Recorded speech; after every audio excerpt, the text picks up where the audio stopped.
Hello, and a very warm welcome back to the Gimme Wrestling Podcast. My name is Ant, and I'm joined by... The one, the only, the idiot, it's Ollie. Very good. That was very detrimental to yourself, though. Are you feeling down today? No, I'm just a moron. Okay, very good. Well, we are back and excited for Crown Jewel. Okay. No, we're excited for WWE 2K20. We're excited for where the Fiend's going to go next. We're excited for Brock Lesnar versus Cain Velasquez.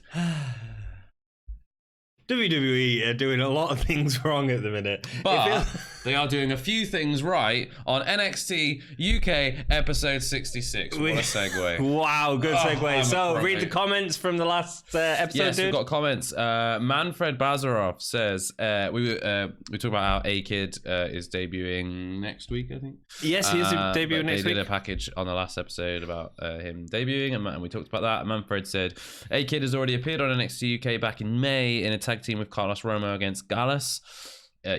A-Kid also recently faced Pete Dunne at White Wolf Wrestling Madrid, full match on YouTube. Yeah, A-Kid does a lot of work with White Wolf from what I understand. Okay, cool. I've never watched any White Wolf Wrestling. No. I don't have time for White Wolf. What, you mean there's not enough wrestling on TV anyway? No, I know. That's the... Oh, guys, here you go. If you're in Hull, I know that I'm certainly going, and I think Dom Ollie's checking out if he can go or not. We're going to be at WrestleVerse on Friday night if you're going to be there. Oh, yeah. Also, NXT UK if you want to join us there. In terms of what Manfred is saying, sorry, I just also said, I think Gallus looked great in their tag title match. Mark Coffey has improved a lot, but I wouldn't have given him a jumping kick as part of his finisher. Yeah, we agree on that one, I think. It just doesn't suit him, and he always looks like he's only just managing to pull it off. Yeah. It's not just that. It just doesn't feel devastating. It just feels like two moves together for the sake of two moves being together. As you look at like Ticket to Mayhem, which flows into each other. It's one person using the momentum to pass it to the other and person. the move is greater than the sum of its parts. Whereas Gallus' finish is not. Exactly, that's the biggest problem. I did look over the notes. It was from NXT UK 45. So if you want to go back and have a look at what we thought on A-Kid and Carlos Romero. Yes, it was May 29th. It's almost like we've done research. Oh, yeah, right. Yeah, right. We did check that out. We did. Yeah, we have been on NXT before. So. Yeah. But he's getting his... It was a squash match, man. Yeah, it was a squash tag match. Yeah. He's getting his singles debut. Like, they're going to try and pretend like it's a new thing. Yeah, we've never seen him before. I'll be interested to see if on the next episode they do actually mention that. That'd be quite interesting. I doubt it. Because they won't want to be like, hey, it's our brand new guy. They'll be pushing him by Mark Coffey earlier. Because the NXT UK, I think we'll talk about this more in this episode, so stay tuned for this. But I think NXT UK has a serious face issue at the minute. Oh yeah, I think so. Like in all. Like tag team, singles, female. I think there's a major face issue. Definitely worth discussing. We will do, so stay tuned for that. Manfred also said Dragunov calls himself, and I'm not going to be able to say this, but I will do my best. I will absolutely go for it. Unbishkaba. Is that before he does the... Unbesiegbar. Invincible in German. He often shouts it out before hitting the torpedo. I like the torpedo. Cool. Thank you very much, Manfred. Invincible. Because we were talking about how it might have been a Boris reference from GoldenEye. Probably. Thank you very much, Manfred. We do appreciate you, as always, writing comments. Please leave a comment down below, anyone that's watching this, and let us know what you want us to talk about next episode. Jam Richardson says, I totally didn't expect the Welsh lads to lose those titles so quickly. Could Gallus also hold them for only a short time before Imperium snatched them away? That's really interesting. John, thank you for writing a comment. I think that's the first time I've seen your name there. If it's not... Jam. Excuse me. Jam, is it? Jam Richardson. Sorry, Jam Richardson. Sorry. Jam. So thank you so much for joining us. And again, we if it was John Richardson, he'd be really famous. Taking time out from 8 out of 10 Cats Does Countdown. Maybe so. Or touring. So I think that's a really weird thing because I don't think that's going to happen. You don't think Imperium are going to get him? No. You don't think Gallus are going to be... If Imperium were going to get them, surely they would have got them off Mark Andrews and... There's no reason to have passed them to Gallus for that to happen. I think, we'll talk about it in this episode, but I think there's some interesting dynamics going on with the tag division at the moment, and I wonder if they're leading to something bigger There's a lot of faction warfare, which is good. I enjoy that. It's starting to feel a little dead now. I don't know. I liked it this episode. I think Gallus have got an ace in the hole. Okay. But we'll discuss it. Oh, okay, cool. So thank you all for your comments. Please write a comment down below and we'll mention you during the next episode. You make this podcast work, so we don't have to. NXT UK 66, 24th of October 2019 in Brentwood. Yes. Imperium. Start off the night. Marcel sets up the scene for the most impressive champion to make a statement. Walter takes the mic, but obviously Marcel has said the most impressive champion, which means the crowd chant Pete Dunne. It was great, and Walter held it for a while and let him sort of go. How dare they say that? It was great. Here's a question though: was Pete Dunne the most impressive champion? NXT UK champion. Yeah. I think he was. I think he was. So I don't, not to take anything away from Walter, but we've not seen. I guess I don't know. Actually, I don't think we've seen the magnitude of Walter's feuding within NXT UK. It feels like they're keeping him off TV a lot at the minute. He has no feud at the minute. No, that is true. Directly, that is true. There is not much going on, but he's dipping in and out of NXT at the moment. Yeah, and I think we're getting a Joe Coffey feud sort of setting up, but we've already seen that anyway. No, I think it's a Gallus Imperium feud. I do not think, based on the promos and stuff, I do not think it's a Joe Coffey Walter feud. I think it's a Gallus Imperium feud. Okay, but then that's going to be for the titles at some point, and then, but not for the NXT UK title. Don't you think? No. Okay, I don't interesting. think Joe's getting involved in that. I don't think. Well, he has had a title match against Walter already, but it didn't go well for him.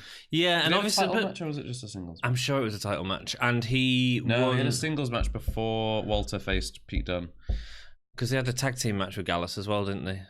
With Pete Dunne and Walter tag teaming. Yeah. Yeah. Yeah. Okay. We could have guessed this was coming after Cardiff with Joe Coffey winning that match. Whoever was winning that match, we said, is the next feud for Walter anyway. Yeah, I think it's. There's some segments later on that I think feed into this whole idea about the faction warfare. Okay. And I think that's when that conversation will come out, and that's kind of I think where I'm going to save my opinion on it. Groovy. You save all your content for the appropriate part. I will. Walter is quickly cut off by Gallus's music, though. They come out saying that this isn't their kingdom. This is our kingdom.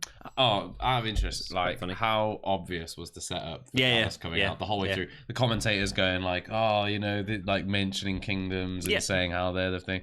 Everything was going. As soon as the episode started, I was like, okay, Gallus are coming out because everything was just like, oh, this is our kingdom, my kingdom, your kingdom, our kingdom. I quite enjoyed Joe Coffey's impression of Walter. That was funny. Yeah, that was good. Gallus turning face. Is that what's happening? No, I don't think so. I don't think maybe they need to. Maybe that's why they want him off Southfield Club Shut, to turn him face for Imperium to stay heel and take it off them. I don't think so. I don't know. I just don't get what's happening. I don't think you have to always have heel face dynamic. I think that sometimes a heel dynamic can work. Face very rarely works on a big feud scale. It can work, but it doesn't always. But I think heel can work really well. Here's a quick question: who's the more important tag team to WWE as a company, Imperium or Gallus? Now, are we talking about all of Imperium, all of Imperium? No, sorry, just the tag side of it. Gallus. No, I think it's Imperium. Because they got the tag belts. I don't think they care. I wonder if they're doing this face turn because they don't care about Gallus enough, and they do hate heel or face. They try and avoid it as much as they can. I wonder if they're turning Gallus face because they need to keep Imperium heel because they're the more important tag team because of NXT. But why would you need to turn Gallus? We go back to your original question. Why didn't they just take it off the Welsh wet wipes? They didn't need to turn Gallus face, did they? No. I don't think Gallus are going face. It's weird. I'm intrigued by it though. It's not a bad weird. Anyway, cool. But you are right. He tells Imperium to get rid of the cheap tracksuits. That was great. Yeah. Joe says Walter may have the championship, but they are not the number one. Mark says before the Jolly Wally. Oh, so good. I didn't get it until you mentioned what it was like. Wally Waller. Walter, yeah. I was like, oh, Jolly right, Wally. Yeah. Crowd loved it. Yeah, I'm and just like really anything slow. you can get the crowd going with is great. Yeah, they were going for the gold. Was Gallus before they entered. Wolfgang punctuates it with either you're against us or you're with us. No, he says you're either Gallus or you're against us. Yeah, Which is great. yeah. I love that. I think that's their best catchphrase they've had. Better than Gallus boys on top. Oh, dude, they've had some bad. Yeah, and better than This Is Our Kingdom. Really? You're either Gallus or you're against us. I think that's really clever. That's all right. I think it's punchy, it's to the point. It conveys its message. I just don't. It's great. This whole segment, I just don't understand where it's going. I think is my thing, but that's exciting. At the same time. I loved it. So here's my hot take. I wish we had a little jingle where it just came up like Ollie's hot. We can have a little jingle.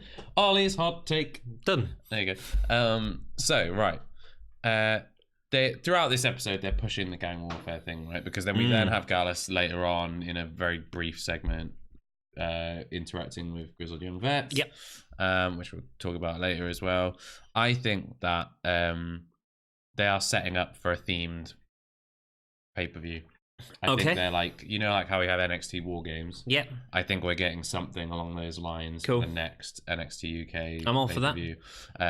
We have a lot of tag teams at the moment. The only sad thing is they've lost the biggest faction. What, British BSS, yeah. Well, yeah. Or do they bring them back for the show? But how better to build up new factions that you want people to be looking at than to put them in, than to spotlight them in an amazing kind of multi-man brawling match, maybe with a cage or some stupid crazy stipulation. Yeah, maybe TLC, maybe War Games. Oh, but what about doing like War Games with cells on top of each other? Oh, anything. I mean, yeah, that'd be fun. But TLC would be really good.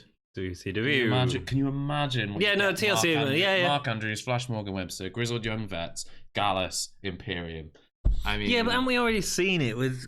But not in TLC. No, okay, yeah, not TLC, with Imperium. Not with Imperium. Like you're upping the stakes. Because that'd be a nice point for Imperium to win it as well. Yeah. But I don't think they're going to win it because I think they want them free for NXT. At this point, I don't think it matters. Really. I do. I have serious issues with it, and I'm going to talk about this later on in the episode. At the minute, it really feels like they're stalling on everything because of NXT. It really does. I mean, this was filmed just before NXT came out. I don't think they knew exactly who was going to go, who was going to stay. Yeah. But it feels like they are stalling so much. See, for me, everything feels like it's stalling apart from the tag division. Actually, really interested by what they've got going on here. Okay. You don't often see like heel dynamic and actually getting that fresh side of Gallus. They looked invigorated. They looked like new men coming out and doing that. Yes, which is why I thought they were turning them face, because they were getting some laughs and stuff like that. Yeah, but that's okay, because I think when you have two heels, like, I don't think necessarily one of them has to be face. It's just like the heel dynamic. One set is gonna get a better reaction than the other set, and I think when you're funny Scotsman, you're gonna get a better reaction than than the bunch of guys wearing tracksuits and stood in the middle, standing like really like they've got sticks up their butts, like a load of chavs on the street. Yeah. What I will say, I think I disagree with you slightly on it. But let's put it to you. Yeah. Let us know what you think. Are Gallus turning face? Are they remaining heel? What is going on? Let us know what you think in the comments down below. It'd be great to read your opinions. Next up, you done with that? Yeah. I mean, I think there's a lot to talk about, but I think we could be here all day talking about it. Okay. Yeah. We'll mention a bit more later on. Cool, groovy. There's plenty of segments. I just want you to be able to speak whatever you want to speak about. I'll get there. Cool. Zaya Brookside sets up a camera backstage at the Performance Center. Some weird editing filters going on where apparently her camera is from the days when Cloverfield was made.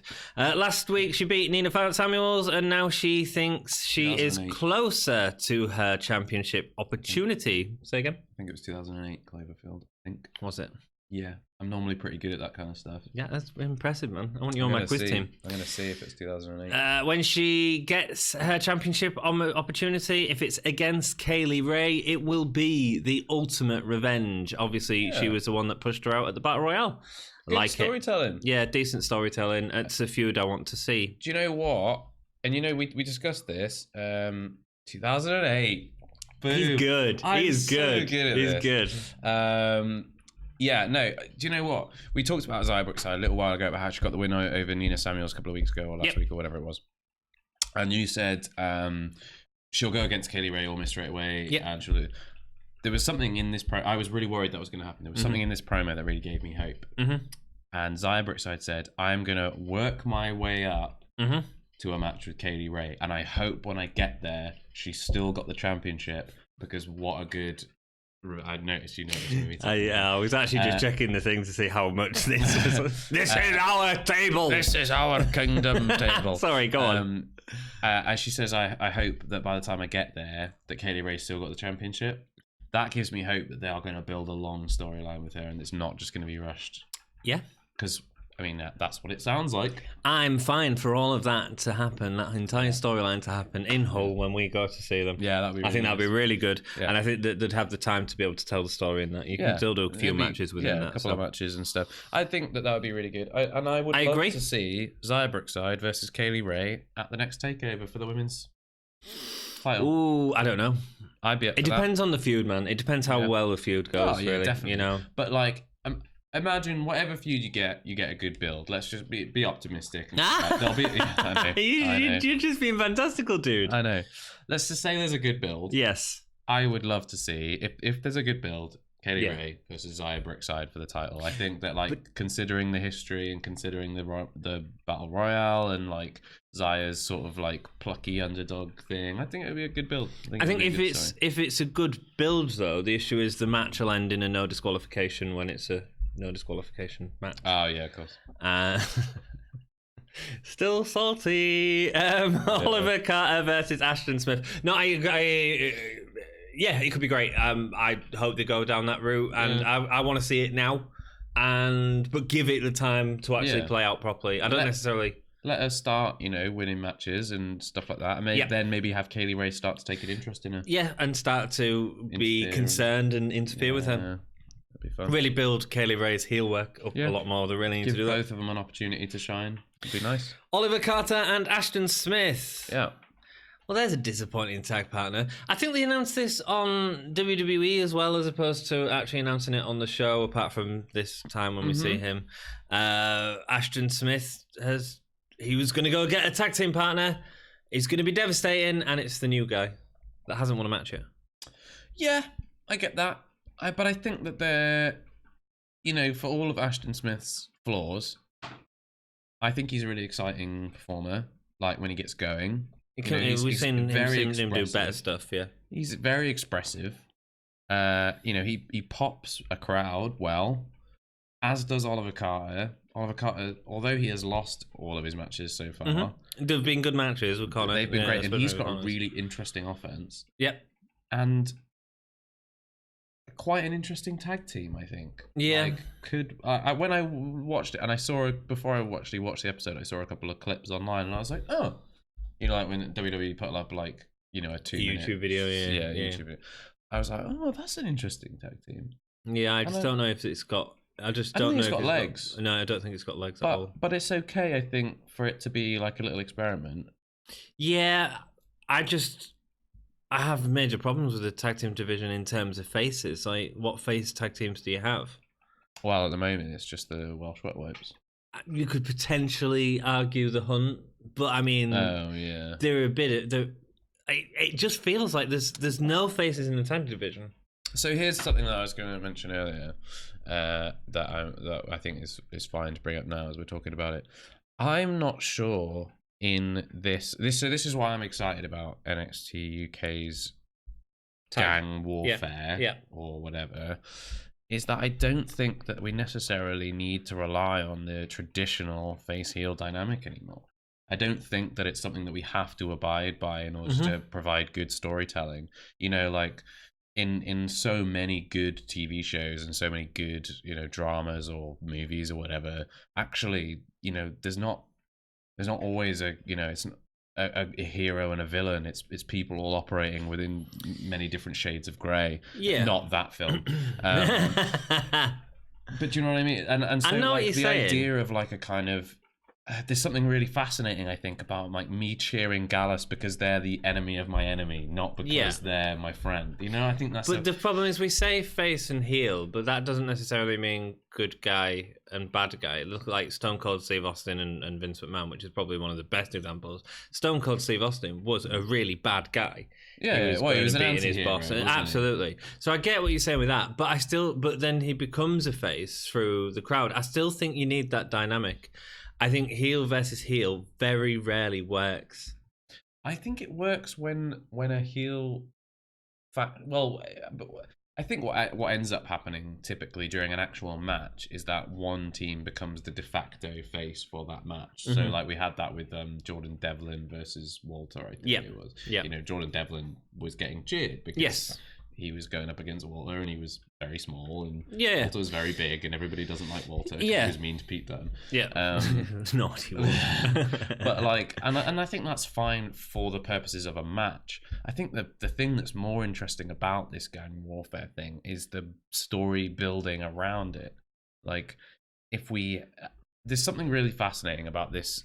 What's really got me, and we'll talk about it a little bit more in a bit when we get to that segment. I can't remember where it is. It happens not long after this match. Is this Grizzled Young Vets Gallus interaction? Mm-hmm. And I don't know what it is, and I don't know if this is actually WWE being clever, and I'd be giving them the benefit of the doubt. But there's something really fascinating about this sudden confidence that's come out of Gallus, but it's not just like confidence. It's like we know something you don't know. Okay, and that's really exciting. I think Gallus are going to get a fourth member. That's cool. That'd be an interesting. Okay, that's a really good idea. And that evens the odds with Imperium, and that makes things. I didn't notice them subtleties. It'd be nice to know if you notice them subtleties, but they say, I think it's potential. The thing that Mark, it'll be. I know it already is actually. Who do you think? Who do you think? Well, Noam Darr's currently not doing anything, Darr. and he's Scottish. It's not Noam Darr. Who do you think it's going to be? It's not. It's no one Scottish. Oh, really? No, it's Ilya Dragunov. Okay, yeah, that would be good. Yeah, because he's been Imperium are trying to recruit him. He's gonna side with Gallus. Quiet on that. I think we've sussed it. That would be cool. Like, do you know, like, but there's some, when Mark I know what you mean. We've got eyes and ears everywhere. There was a lot of that. Yeah. And they made a point of Zach Gibson being like, what's he mean by that? Okay. Do you know? I think it's just, for me, it's intriguing. It's exciting. I'm like, what's going to happen? It's Ilya Dragunov. I think it's going to lead to a big event. Like we're gonna have. There's going to be a huge spotlight on tag team and faction wrestling, and that for me is really exciting because some of the best NXT UK segments so far have been like Gallus in the pub or in the coffee shop or whatever, wherever they were, in the diner, kind of going sad calf. We've got to build around. We've got to do this thing. We're gonna take them out. We're gonna go to there. Like they're gonna do, and that was exciting because it felt like they were actually strategizing about what their faction could do to outlast the other factions, to beat the other factions, and that's. Faction stuff has been missing from WWE for so many years. But here's what I was going to say about heel faction versus heel faction. Yeah. The one example that I can think of that, and I don't know if you was watching wrestling back then, was Los Periquas, Nation of Domination, and Disciples of Apocalypse. Right? Okay, yeah, I know. Savio Vega broke off from Nation, and so did Crush, and they formed their own factions. And they were all pretty much heel tag teams, and the feud was awful. Like, well, that's like really awful. But because it just had no depth. One specific example. But I think that we'll see. We'll talk more.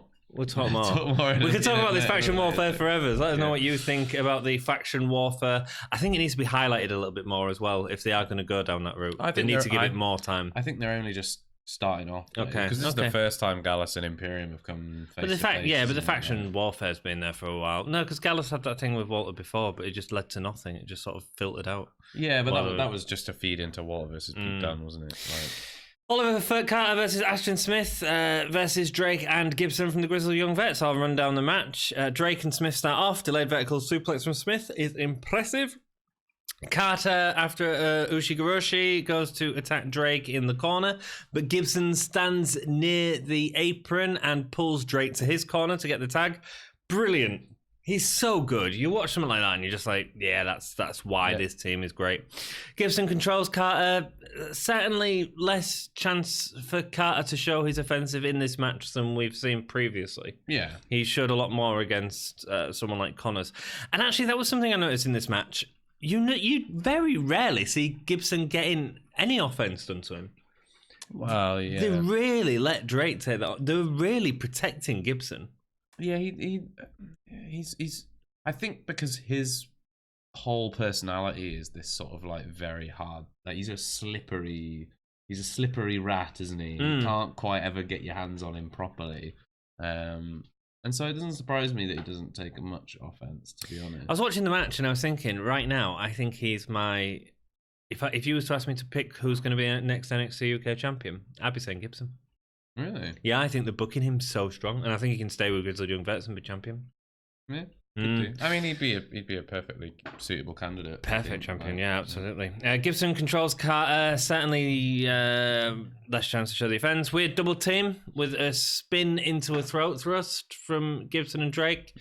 It's not as exciting as Grizzled Young Vets are normally, I'd say. Would you agree? Their offense just felt a little bit. I think it was all typically Grizzled Young Vets levels of good. I don't think that.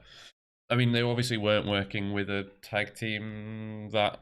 I mean, it was their first match working together, wasn't it? Ashton Smith and... Maybe that's what it was, but maybe it's just because we don't see Grizzled Young Vets unless they're in these big sort of title matches or what have you. So maybe it's just that we haven't. TV match is something that was always going to be. And we haven't seen a Grizzled Young Vets TV match for a long time. So maybe it's that. Carter hits his reflex moonsault to get the tag to Smith. That was cool. Yep. Gibson tries to save Drake by pulling him out, but he dives over the top rope onto both of them in the ring. A blue thunder bomb. Yeah. That looked really good. Yeah, it was cool. Yeah, Ashton is improving. Pull out some different offense, and he's not going for that same looking like the Rock. I don't know. He had some rock punches in that. Oh, did he? Yeah, just before the blue thunder bomb, the top rope front flip. Gibson gets a tag that Smith doesn't see. I think so.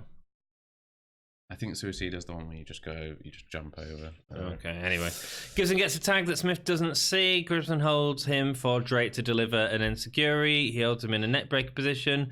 But Smith moves out of the way, leading to Drake nearly kicking Gibson. Drake then uses Ashton Smith on all floors to get the massive dive onto Carter. That looked great from Drake. Cool. That was really cool. And Ticket to Mayhem gets the Grizzled Young Veterans the win. Yeah. After they continue to beat down the new team, but Southwest Subculture come down for this save before playing Andrew's absolutely class music. I was smiling inside because I knew you'd be watching it. I'd hate it. Yeah, I knew you'd be shaking your head at that point. I genuinely was. I was like, I know you was. Yeah, it was an okay match. A little disappointing from what we've seen of Grizzled Young Vets, but you're right. It was a TV match, and we don't see TV matches from Grizzled Young Vets. And and you don't want like an absolute barnstormer, I guess, in that situation. The story wasn't here are two amazing teams putting on an amazing match. It was, this is a brand new team going against some Grizzled Young Veterans, who will bully and sort of cheat and do everything they can to win, and they did. But maybe I just wanted to see more of that cheating, and less sort of, if you're not going to do the spots, which they didn't do as many of this time, I wanted to see more sort of underhandedness. Yeah, you've got time condensed there, remember? It wasn't a particularly long match. No. Do you get what I'm saying, though? Yeah, I do. But I think that, they look at the crowd reaction. I mean, the boos they drew from that little bullying segment, just towards the end of the match, where I think Oliver Carter had been taken out and Ashton Smith was getting up and they were taunting him, and then it looked like maybe Ashton Smith was going to fight them both off, but then Zach Gibson just clotheslines him from behind, and then they just finish him off with a ticket to Mayhem. I didn't write any of that down. And I liked it. I liked that bullying kind of. They surrounded him, they were taunting him. And I was like, that's good heel work. Good heel work, and they were getting big boos. Maybe I just didn't care. Maybe that's the problem. Maybe I just didn't care enough about Ashton Smiths and Oliver Carter to get me into it. Maybe that's the problem. I don't know. Maybe. Cool. Anything else to say on that match? I just think it's nice. Do you know what? Because I quite like the match. Okay, I think for what it was pretty good. Yeah, I thought it was okay. I just it's just because it's not. I think it's nice to see like good tag matches, like because I mean you compare it to a tag match on Raw, which is so formulaic. You know, it's nice to see that good tag matches can happen even like in NXT UK, even when it's not the usual crowd of guys that you know are going to pop. You know, if you get Imperium versus South Wales Subculture, you know you're going to get an amazing tag match. Imperium doing it. You know, Grizzled Young Vets, British Strong Style, Gallus now also, The Hunt. All of these guys we know can put on amazing tag matches. It's nice to be able to go like, oh, it's Grizzled Young Vets and these two guys that we're going to put together, and they still put on a pretty good match in a short amount of time. Okay. And I feel like NXT UK is really becoming well known, or like it should be becoming well known, and it certainly is proving that it has some of the best tag wrestling on the planet. Okay, cool. Interesting. Rock and roll, let's move on. Tyler Bate interview backstage who says he is going with the flow of the company, putting over the new guys, especially A-Kid, who's debuting next week. Yeah. Not much to go on, really. There's loads... You see, I thought there was lots of underlying stuff here, which is what I talked about briefly at the start of the episode. This issue with... He's going with the flow, and it's the whim of whatever happening on NXT, and I feel like a lot of NXT UK is being held off for that, and they're not pulling these storylines with people like Walter, with Tyler Bate. They sort of put Trent Seven out as opposed to Bate, even though Bate was quite obviously there, I'd assume. No, I think they'd filmed that at NXT. Okay, but it's like I just want the you want whole NXT UK back. Yeah, maybe. Here's Ollie's hot take. While I agree with you, I do want them to stop cannibalizing NXT UK for the sake of NXT. Yes. One, I totally understand why they're doing it. You know, they've got a war on their hands, and they absolutely. I get that. Yeah, big time. Do you see SmackDown had lower ratings than? Yeah, but it was on FS1. Yeah, but it's really bad. It's not really bad. Good for them. It's not good now. And actually, like Dynamite's great. Are good. Have you seen Dynamite? I've watched every single one of them. They are wicked. They're doing very well. Really good. Considering they're a brand new company, they're already getting 900,000. 4 episodes, and it feels like we've seen so much great stuff already. Yeah. So you know they've got a war on their hands. Of course, they're going to take over as many good people as they can. I don't think that that's necessarily smart, because I don't think that it's individual stars that sell Apparently, a program. There's a lot of stories of NXT when they're filming NXT. There being no space in the locker room backstage because they've got so many people there who just they haven't even got the TV time to put all these people on, and it goes to the same people and all that sort of stuff. And then they've not had some good publicity recently, have they? With you see this whole thing about the T-shirt. Oh, Jordan Miles. Yes, I did. Yeah, not good. Yeah. No, I have a lot of. We can talk about that maybe a little bit at the end of the podcast, because I think that's there's been a lot of things recently actually that have been really questionable. Yeah, coming out. WWE are not doing a very good job at the minute. It's WWE on Fox. It's Fox, but I mean, like, you know, Fox is. It's a big deal. Fox is run by. It's a big deal. So. Anyway, so my issue isn't with them taking people. My issue is with them saying, I'm going with the flow and I'll just waiting to see what happens. Yeah. If they'd said Tyler Bate is gone and he didn't film this segment, I would have been much happier than going, oh, I don't know what they're going to do with me yet. That annoys me. You know? I think for me, like, I'd be happy if they just went as well, because then it makes room for new stars to be built, and we're not waiting for that. Because I think you're right. If we've got Tyler Bate hanging around, the shadow of Tyler Bate and Pete Dunne and these other guys, and Tony Storm and Rhea Ripley hanging around the top, you know, will they come back? Will they be around? You can't ever really fill that space. Because you know, because you expect that person back. Yeah, exactly. I think they'd be better off just going, these guys are going to these NXT. Guys are gone. Yeah. Or the main roster or whatever, but they don't care about NXT UK as much as they care about NXT. It's not it's not on TV. The same numbers. It's not getting the money. Yeah. During the break, the Grizzled Young Vets are backstage who bump into Gallus. Gibson says not to get used to being to the feeling of being champion, as they will get their title back. And what was the other comment you noticed? He said, Mark Coffey said, we've got eyes everywhere. Yeah, he said, like, don't worry, we know what you're up to because we've got eyes everywhere or something. Like, and it was, silly and he looked, he's got crazy eyes. Mark Coffey looked so confident. Yeah. So like I know something you don't know. Cool. And I just love it. I think it's great. Zach Gibson can pull a great promo out of anybody. Easy, yeah. Mark Coffey, I think, has been delivering every single time a lot for the better. last few weeks. He's been so much better, yeah. Like, his promo against Walter at the beginning of the episode was fantastic. Way better, a little bit of conversation there was amazing. I like it when he said to Walter, "Oh, you guys are not giving it Bobby Big..." Yeah, it was great. Bobby Big Balls thing, which was really nice. Yeah. I just think he's becoming quite quotable. He's getting very confident on the mic. You can see that he's very confident with the titles. I really like it, and I think this is why I think we're going to get a big gang warfare thing coming, because it makes no sense for Gallus to be taking flack on multiple sides and yet still be so blasé and confident about it. Remember when Grizzled Young Veterans were having to take on South Wales Subculture and Gallus? They were like, "Oh, why do we have to take on the..." That was the heel response. Was, "Why do we have to take on this? Why do we have to do this? Why are we fighting two people?" Gallus, on the other hand, they've got a card in the back. They're picking a fight with Imperium. They're picking a fight with Grizzled Young Veterans. They've just picked a fight with South Wales Subculture, who have not been given a rematch. They've not even seen... they can't be far away from... Well, Grizzled Young Vets had a match against them, didn't they? No, it's South Wales Subculture have their rematch. Oh, right, no, against Gallus. No. So, there's... But rematches don't happen anymore. Anyway, moving on. But you know what I mean? So there's a lot... They've got a lot of fighting to be done with Gallus, but they seem so confident.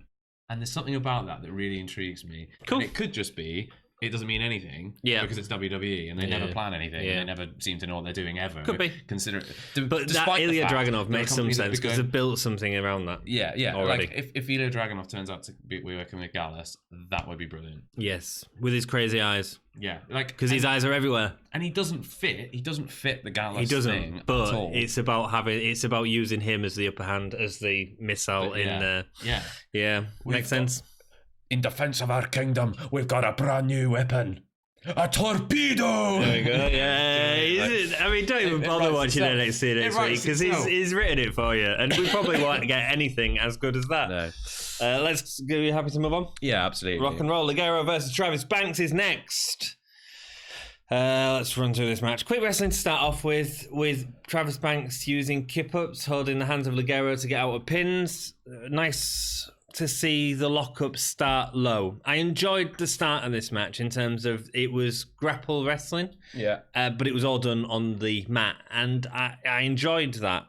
However, it turned into something else. It turned into them just trying to get pins every second, and I get it, especially with the ending. I get why they did it, but we talked about this very briefly before the podcast one. We were talking about another match which was very similar to this, which was Gentleman Jack Gallagher and Tyler Bate, who had a very similar sort of wrestling match. Yeah, where they had a lot of pin attempts. Time in chain wrestling. Yes, but it wasn't a move that went into a pin, which is what this felt like. It felt like an arm wrench that became a pin. It felt like there was a constant attack.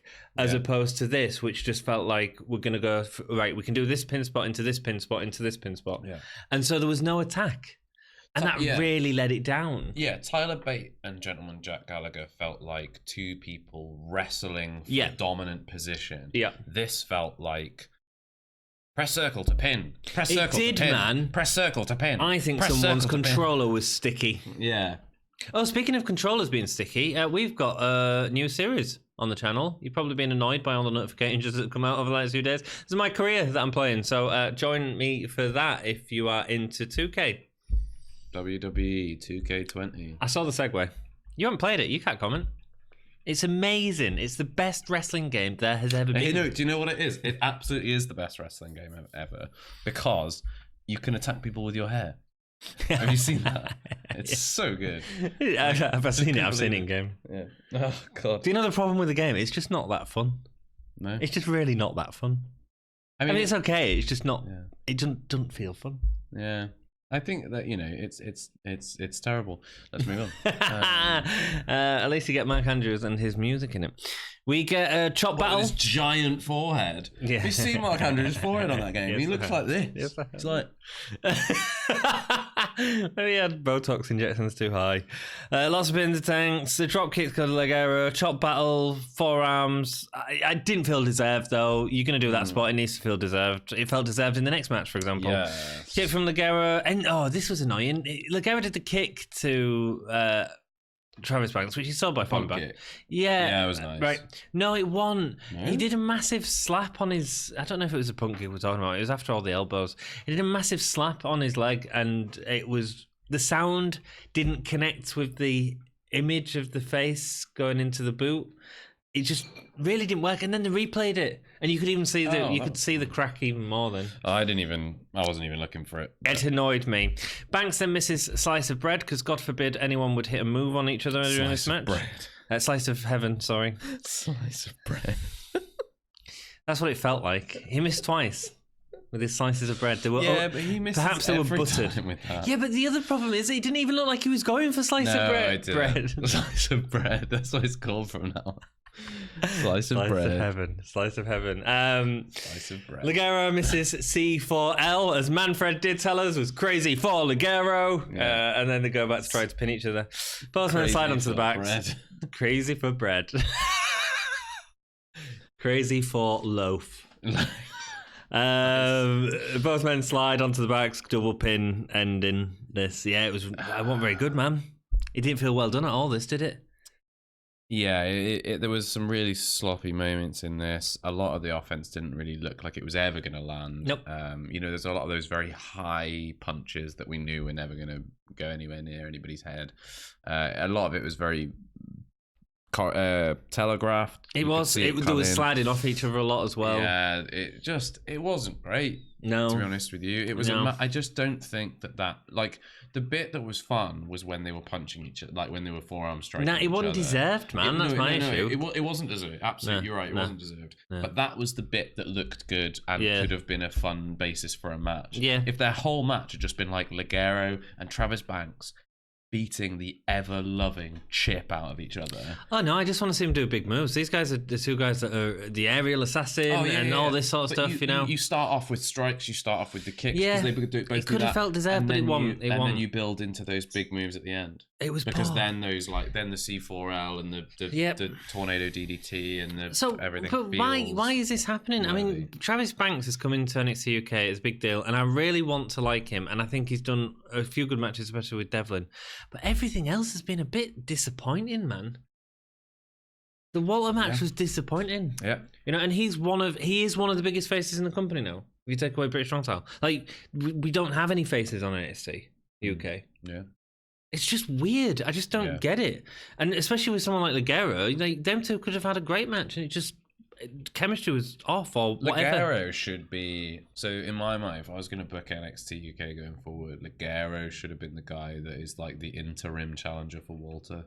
Yeah. Because he'd be like, it would build him up, it would build his stardom up a little bit. Yeah. It would, the crowd absolutely love Ligero. Understandably. So it'd be like Rey Mysterio, like it'd be equivalent of watching like Rey Mysterio go up against Lucenzian, Luchador, or something. Yeah, Ludenzian Luchador. There we go. Do you know what I mean? Like that would be a good match. Walter would win, of course. Yeah, but it would be good for Ligero, and it would be good for the crowd. It'd put Ligero in a good spot as well, like you said, to be that guy that people go through to get to Walter, and then you'd have a bit more of a face in NXT UK. Because Ligero face matches, because it always feels like Ligero's having fun. Yeah, So Ligero can face. We've seen him face faces before, where it's been a really good match. Kenny Williams, for example. Do you know what was super interesting was the end of that match, not because of the actual match itself, but because of the crowd's response to it. Was it chanting BAR?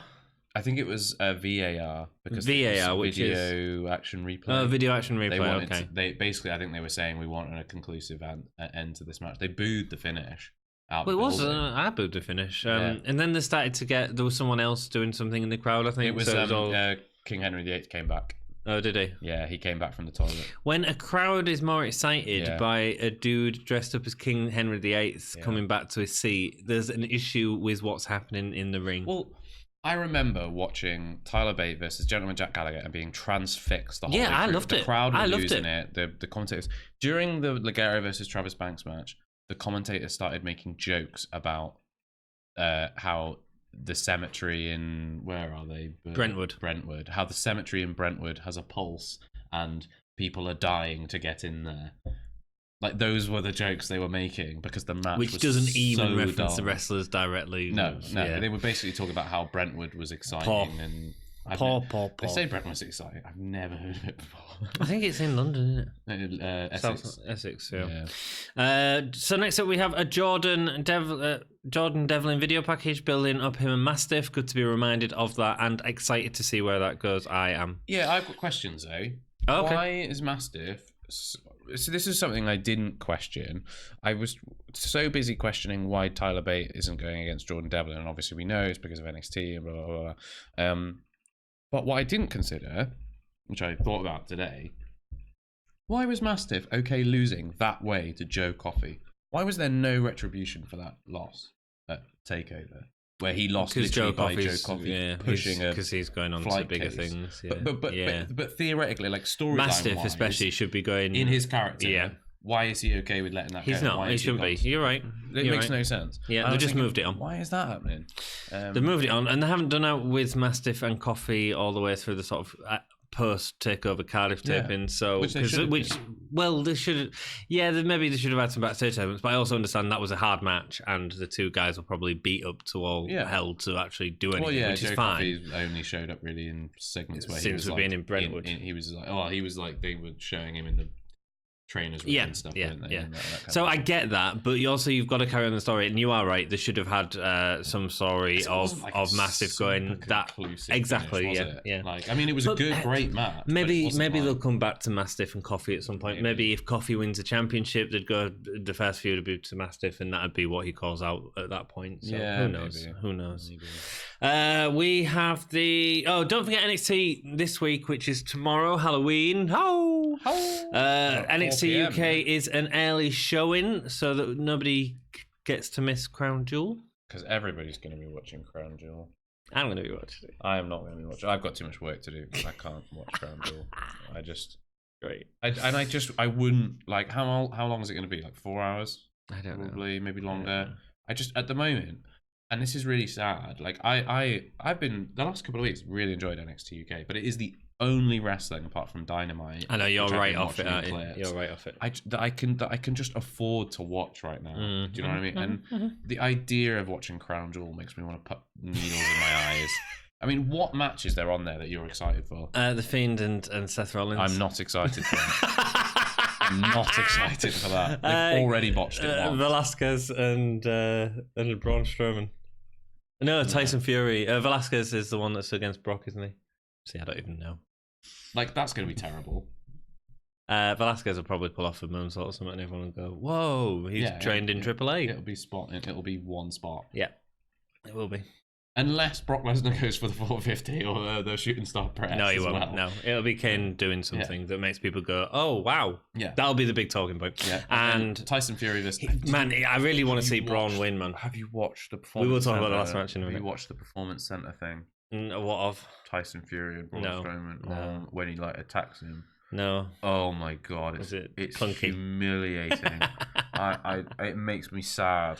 It genuinely makes me sad. I've got nothing against Tyson Fury, right? I really respect someone going transitioning from boxing to wrestling because one, it's got to be a blow for your credibility, In terms of like as a fighter. That was some right shade you've just thrown there. As a fighter, as a boxer, Go on, like think about like the comments that you get, like when people go from like when Ronda Rousey. Oh, it's not even real. Yeah, they go, it's not even real. And sorry, you just cut a video and just say it's fake. Yeah, I mean, he's going to get $11 million or whatever he's getting from it. I think it's 15. Yeah, something stupid, and which is great for him, and it's great for Tyson Fury. And if he never has to box again because of it. Perfect. Yeah. Absolutely perfect for him, and I'm really happy for him. He's a great boxer. He seems like a fun personality. When he's running the ropes, he looks like a tree falling over. Yeah. Like it's because he's a boxer. He's not a wrestler. I get it. It's not it does not translate, and it's Braun Strowman's great, but he's not going to be able to carry Tyson Fury to a great match. I'm sorry, he's not. No. Braun really needs to win as well. Like I hate the way that WWE. I know he will. I hate the way WWE is because he's the Big Show now. Yeah, he's the Big Show now. You know, they've ruined the Fiend. They've ruined Braun Strowman. Yep. They've ruined everything. They've ruined Seth. Seth could have been a great champion. Could have been. Should have been. We all wanted to see him as champion. Yeah, they ruined. We all cheered for him to be champion. Kofi's thing. Yes. You know, they're being low/high key racist all the time. NXT UK is getting everyone taken away from them. Yeah, which is fine so long as they build stars, but it's just. But they're not. There's a lot of problems. With WWE at the moment, and this could not be better news for AEW. Yeah, exactly. It feels like there's just such a slope at the minute of stuff hitting them. It really does. It just feels like they're running up this like wet slope and just keep falling down. Yeah. Like I always thought AEW would do well by itself, but I only get excited to watch AEW this and NXT UK to a point. I'm excited about NXT UK at the moment. It's weird. Because I think actually Brentwood has been so much better than I was expecting. If you'd have shown me the match card beforehand, the match card is man, yeah. I would not have been bothered. No, but actually, what they've done is they've done some okay story stuff. Good wrestlers. Yep. And doing some good wrestling and some interesting stories. Let's go into the last match. And before we go into that, if you are new to the channel, please hit that like button. It really helps us out. If you've already been here for a million times, why haven't you already hit the like button by now? You need to hit that right now. There's a red button down there. Tend to be slightly less rambly normally. Yeah, we've been quite rambly. Sometimes we're very. Sometimes we're very rambly. Sometimes we're even more rambly. Let's see us on a live reaction stream. Rambly. Subscribe button. Big red button there. Hit it. There's loads of content coming out. You're doing loads of stuff with 2K20. Yeah, man. I'm not, because I refuse. No, at some point I think we might do a King of the Ring, an NXT UK King of the Ring. I think that might be quite fun. Yeah, I'll come up. We'll do that. We don't have to play it. We'll just commentate over it. Yeah. Watch it. Just see the bug fest. It's just all characters like squatting around on knees. So let us know if you want to see that King of the Ring. We can do that for you. And what else is there? The ring bell? Ding, ding, ding, ding, ding, ding. Ring bell. Hit it. Because then you get notifications. Yeah. And you can also choose specific playlists for that to be on. And we're also on Facebook, Twitter, Instagram. And you've got a show where you look at old pay-per-views from the past. Wrestling Rewind. That's really good. It's really good. Yeah. Check it out. It's good. Next match is Noam Darr versus Trent 7. Yeah. Darr comes out with 7's towel graffitied. Yeah. R.I.P. BSS, loads of other little bits on it. Yeah. Great. Yeah. I love that this feud because it basically revolves around a towel. But it is, right? And it sounds rubbish, but it's not. Because they both believe it. Yeah. Right? And it's one of those, like, do you know what it is? You know when you were in school, there was a kid that used to really annoy you. And always do Noam Darr's that kid, isn't he? Yeah, and everyone can relate to that. Yeah. So it really it hits you. Oh, this was great. It was great. This is great. Cool. This is why so matches like this is why we watch NXT UK. Yeah, and why I was so excited about starting this show in the first place. Yeah, because as soon as you hear that Darr and 7's on, you go, "This is going to be great." You know, 66 episodes ago, we started slightly awkwardly and nervously talking about NXT UK. Oh, NXT! Oh, really good. Yeah, it's really awesome. Nice. 3.5 stars on the first episode. Yeah, like, you know, we started this a long time ago. Over a year now. Yeah, man. Yeah, we're doing it for over a year. Yeah. And these are the episodes that keep me coming back. Cool. Sorry, these are the matches that keep us going. Yeah. 7 comes out with no towel. No. Didn't just pick up a new towel, because that towel meant something. Mm-hmm. Pachow. He wanted his rag back and determined to get it back as Darr taunts him with it as he is getting into the ring. Such a little thing, but so good. Yeah. As Seven rolls in, we get the crowd going, whoa, and Darr, baseball slide, wipes him out. Yeah. Really good shot for this as well, because you see the ref trying to usher him out. He steps out onto the apron and then jumps back in. It's great. Darr sends Seven into the stairs before he even has his coat off, then ties his hand around the turnbuckle. Almost like what happened to Seven before, because he's scouted and he knows that Imperium got the advantage with handcuffing him to the turnbuckle, so he's going to do it this time with his towel. I love these guys. For a bunch of reasons, but one of the reasons why I like both of them is they're both really good at referencing other moments in wrestling. I've noticed so much of that. Trent Seven do it so much. Did you notice the Hogan reference? Yes, the leg drop. Yeah, well, it was scoop slam into leg drop, which is just like, that's such a Hogan thing. Absolutely, referencing Hogan. That was at the start of the match. I guess it's probably a lot of wrestlers have done that, but the one that stands out the most, isn't it? The one that's most iconic, I suppose. Yeah, of course. Yeah, it is. Yeah, WrestleMania 3. Yeah. The match starts, they hit the ring bell. Seven is on the corner looking dead. The ref says, "Are you sure you want to do this fight?" He says, "Yeah, let's go."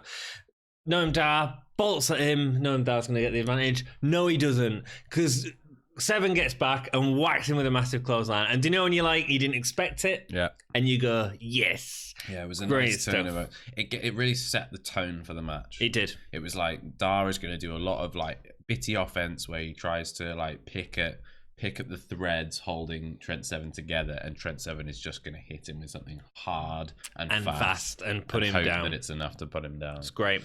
Yeah. Darr, then we get the leg shot, the scoop slam, and the leg drop with the Hogan reference. Seven feels like he has Darr scouted as well. Yeah. He's not falling for him when he sort of lays down after he bounces back off the ropes and stuff like that. Instead, he's there, he's ready to go. A beautiful enziguri puts Darr down. When Seven goes for the Birmingham hammer, Darr wrenches at his eyes. Seven felt so scrappy, like on the floor, kicking. You know what we said about Pete Dunne? I love that thing where he was on the floor and he like pushed himself up and jumped and punched him in the stomach. Yeah. It was great. I've never seen that before. It was great. It felt desperate, and that was what was good. Side note, all of the strikes in this match were absolutely brutal. Yeah, they did not pull their punches at all. No, because Seven's not going to NXT, so he doesn't need his body to look good for NXT. That's what it is. Darr shouting, he's got Seven's fingers. I love you, Pete, and then starts wrenching at his fingers. Clever. Yeah. Darr goes to hang Seven on the top rope, but he falls off, taking a nasty bump onto the apron. His face looked like, I hope I don't hurt myself here. Yeah. I am at gravity's mercy at this point. Darr mocks Seven again, going for Tyler Driver 97, doing the mustache mountain pose before going for it, which is great. Snapdragon suplex from Seven looks a little short, I thought. It did two of these in this match, and I don't think they hit very well. I think the second one hit really well. I think the first one was a little bit like overly rushed. I know it's snap, but the snap was just too. They just sort of weren't in position to do it. But I think it landed, and it actually because it was so jerky, it did look like it might be even sort of more nasty than it was supposed. Like sometimes a big swooping suplex can look like they but a short Snapdragon shouldn't look like it. It should just be a short, sharp. It looked like he smashed the back of his head, which is pretty might hurt himself. Seven goes for the top for the corkscrew senton, but misses. It's selling his leg here. He's hurt his leg at some point. Seven goes for a lariat. It gets caught instead by a flatliner. He kept going for that lariat. Sometimes when Seven's doing the failed attempt at a lariat, it doesn't feel like he's putting himself into it enough. Did you notice that? I know what you mean. Like he kind of builds into it too slowly. Yeah. But I mean, that could be that you could look at it as though as that is the reason why he doesn't hit it, is because he's not hitting it with the same level of. It doesn't read that to me. It just reads. I'm deliberately. I'm getting caught. Yeah. DDT from Seven onto the apron. The hardest part of the ring. The hardest part of the ring, indeed. There is metal bracing on other part of the ring. Yeah. I've built a wrestling ring. Have you? Yeah, it's all pretty nasty. Yeah. I've also fallen and done bumps in a wrestling ring. Have you? Yeah, it's not. I did, for anyone who's new to the channel and hasn't heard me talk about it, I did like 2 sessions of wrestling training, and it was. I have a level of respect for wrestlers that I already had, but it is 10 times. Yeah, there is a picture of my back that is just covered in welts, and that is just from running the ropes. There we go. Because they are not ropes. No. They are metal chain Yes, wrapped in basically NX tape. Oh, it's not very nice. No. Seven's knees hurt again. He doesn't make the cover in time to get the DDT from the apron. He eventually hits his 7-star lariat, but Darr kicks out. Yeah. Seven looks manic. Newly dyed grey hair. I didn't like that, actually. I thought these grey hair. He's had it re-dyed and it looks too phony now. To be honest with you, didn't I noticed that it was longer than it used to be. Yeah, I think he dyed it like it's like a false grey as opposed to like the sort of off-tinted blonde. Does that make sense? Yeah, I don't know. To be honest with you, I didn't really notice. Darr punishes Seven with a double stomp onto his knee before locking him into a body scissors, which Seven was selling like an absolute champ. Yeah. Squirming around the ring. He managed to grab hold of the ref at one point and tried to use that as leverage to pull up. It was brilliant. Why don't people actually sell like this anymore? Yeah. Great stuff. Darr goes for the towel again, but Seven goes for a roll-up. He puts his finger in Seven's face. Seven grabs the finger, twists it, before a bop and bang, and then a Pete Dunne finger snap, before hitting the Birmingham hammer for the win. Yeah. Beautiful references at the end. Yeah, and the commentary on this was so good. Yeah. Like I want to give props because the match was fantastic. Yeah. The finish was brilliant. I want to give massive props to the commentary because sometimes there are moments in wrestling where commentary is almost makes it an iconic moment. You know, like when Mankind comes off the Hell in a Cell and Jim Ross goes like, "He's dead," or whatever it was that he said. He's like, "Oh, he's dead. He's killed him." He must be broken in half. Broken in half. Like, there's those moments. Like Michael Cole when for the love of mankind fell off the. No. Carry on. But there's moments, and he said, when the bop and bang came, he said that one was for Tyler. Yeah. And then when perfectly timed the snap of the fingers, that one was for Pete. And then he hits the Birmingham, gets the pin. He goes, that one was for Trent and British Strong Style. Great. And I was like, great, perfect. And I love the fact that he's doing the Birmingham now as a finisher as opposed to the lariat. I think that's great. The 7-star lariat is fantastic. It's good. I think the Birmingham is cool, better. Yeah, great stuff. Trent Seven with the momentum going forward. Yeah. Do we think we're getting another? He walks away with his soiled towel. He got his towel back. Do you think we're getting another match? I don't think we should. I think that should be the end. I think we should. And the reason is because it feels like at the minute it's just 50-50. And I want to see... No. Because he only lost on a DQ for beating him up too much. Okay. To me, that doesn't feel like 50-50 booking. But also, maybe the other reason I want to see it is because I want to see a blow-off where we see even more storyline and all of that sort of stuff. And these are so good together. I think you can have too much of a good thing. And I think that feels very conclusive. Like, particularly because it was this one's for Tyler, this one's for Tyler, this one's for Pete, this one's for me. For me, just feels like a good finish. For me, it's like a chocolate finger. I could eat them all day. Yeah, I want the full box. I get that, but I think but then you'd feel sick afterwards. I don't mind feeling sick. I don't mind feeling sick off Seven and Darr. Yeah, I think for me, definitely, I'm like, we've gotten a really good. Like, it is a good ending. It was such a clean story all the way through as well. It's great. And the commentary sold it really well. Do you know what was fantastic as well? And this is, I think, one of the most underused art forms of in WWE especially. I think AEW are doing it really well at the moment. Is the celebration of winning a match. Like when Trent Seven won that, you could see how much it meant to him, and he was like, "Yeah!" Because he was invested in getting that towel back, which is stupid. Yeah, and how many other wrestlers would we have seen that would have turned that into the worst thing ever? Yeah, I know. Right? And here he is, just because he had to beat him, because it was redemption for British Strong Style in a way. It was like he was silencing the doubters. He was It's great. Like, and I think the commentary did a really good job at the end of sort of saying like, this is a Trent Seven who's back on form. He's back. Like, this is what he needed to do. This is the victory he needed to put his demons behind him. And I think that's a really nice way. It is really good moving forward with Trent Seven. Also, go. For those of you who haven't seen it, we did a list of top 10 wrestlers in NXT UK. We did very recently. It was in the last couple of weeks. Yep. And we put Trent Seven. We're not going to spoil it. Somewhere he was in the top 5. High up the list. This is why. And he has absolutely proved in this That is exactly why he's so good. Because he's fantastic. Which brings us into the finale of our episode. Best performer. Let's do that Trent first. 7. Easy. I mean, he's so not good. To discredit Noam Darr. So good. Because we've been talking a lot about Trent Seven in this match. But Noam Darr was the fantastic foil to great Trent heel. Seven's. Yeah. I mean, you know, he was absolutely fantastic. But Seven, just you get behind it, don't you, man? And it's so rare now to find a face that you care about, and that you want to see succeed and that you want to see win. You know, and funnily enough, a lot of those faces are in NXT UK. They are. Although I do think they need a refresh of the face division. I think they need more faces. So I said briefly at the start of the episode I was going to talk about that, but briefly, I don't think there's any. I've spoke several times about faces in tag teams.